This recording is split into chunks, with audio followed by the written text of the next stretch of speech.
Ed here with the Digital Digest, and today I wanted to share a quick unboxing and first look at the Qgeem Thunderbolt 4 mini dock. This retails for $150 US at the time of this video, and in full disclosure, this was furnished to me by the manufacturer for review purposes. Now, I'll include a link in the description for those of you interested in picking one of these up, and for anyone that follows my channel, you already know that I am a big fan of Thunderbolt connectivity. After all, it essentially is the umbilical cord of productivity and overall connectivity, and that's because it is the most versatile connection on planet Earth, pretty much allowing you to do just about anything. So, who is this mini dock for, as opposed to a traditional 15 or 16-in-1 dock that really looks to exploit Thunderbolt to its full capability? Anyone who knows that they only need more Thunderbolt ports. And that's exactly what this delivers. Now, because it's small, don't think that it's portable. I mean, yes, far more portable than a traditional 15 or 16-in-1 dock, which Qgeem makes as well. They're roughly twice the price. But this still needs to be connected to an outlet, so this isn't really about portability. It's just about a smaller footprint and knowing exactly what you need and really not paying for more things that you don't. So what are you getting here?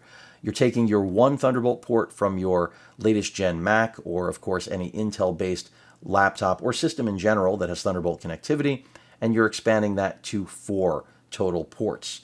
Of course, when it comes to video out, 8K 30 Hz over a single connection, or dual 4K 60 Hz output. So if you want a dual setup, easy, as always with Thunderbolt. The included charger is a 120 watt charger for the actual mini dock. It'll output to your device that you're connecting over that single umbilical 60 watts, which is par for the course in a world of 65 watt chargers for things like Ultrabooks. So perfectly adequate for that, but a higher powered machine, this is just going to trickle charge if your machine actually will permit that. And of course, the throughput is 40 gigabits per second. Not a whole lot else to tell. Let's go ahead and crack it open, take a look at it. And again, this is really about knowing what you have to get for yourself. And let's see if that even cracked the plastic. It did. And I say that because traditionally people are going to go with the larger form factor docks, and it makes sense. I mean, they give you, a wide array of ports, but why pay for more ports that you don't actually need? So I have, in the last year covered maybe one other mini dock, and they only came into existence over the last year, and that's because, quite frankly, Thunderbolt was always aimed at giving you as many capabilities as possible, not really a fine-tuned experience. So the first thing we're hit with is the user manual, and then you can see the dock itself, which again, really, really small. And that's pretty much the point here, as I've been saying over and over again, is to have something that is understated. The form factor and footprint is, tiny. I mean, palmable. But again, you're not getting HDMI out. You're not getting Type A ports. Those are USB Type A ports. You're not getting a card reader.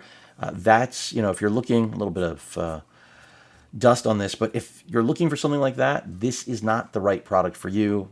Go ahead and check out other Thunderbolt docks that I've covered that are not mini docks, because again, mini docks are really aimed at just expanding your Thunderbolt connectivity. And that's exactly what this does. Now, this does have a USB Type A port, so it's not only Type C connectivity, but that is pretty much it. So as you can see on the rear here, we have the actual power connection port there. That is for the brick that I will be showing you in a second. 3 more Thunderbolt ports here on the back. This is the connection that you will run to your system of choice, because this is going to not only, of course, be a Thunderbolt port, but also give you that 60 watts to that device that you're using. So again, Mac, Intel-based machine, and this is going to charge it while it also essentially gives you data transfer, video out, all that good stuff.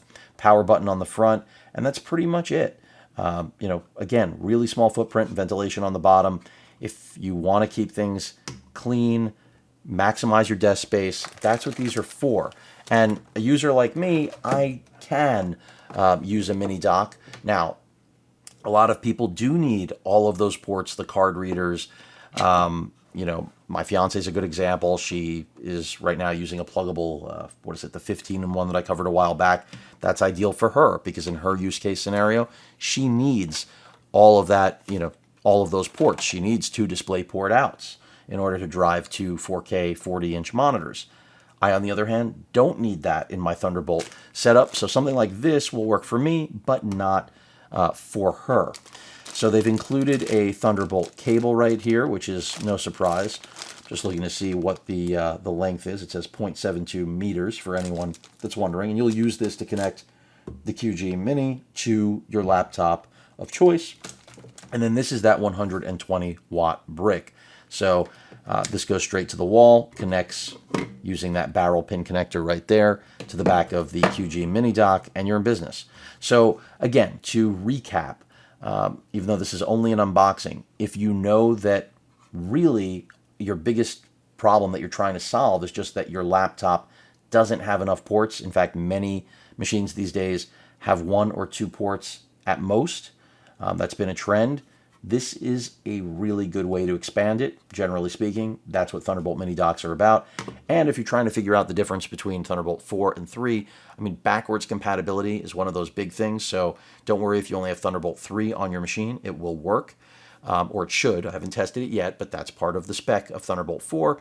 And of course, the 8K video output, but the throughput is the same. So when it comes to connecting external hard drives, NVMe, SSDs that are high speed that can really use the entire Thunderbolt throughput, something like a Sabrent drive like I have right here, these are the type of things that, when you connect them, you want to have Thunderbolt connectivity.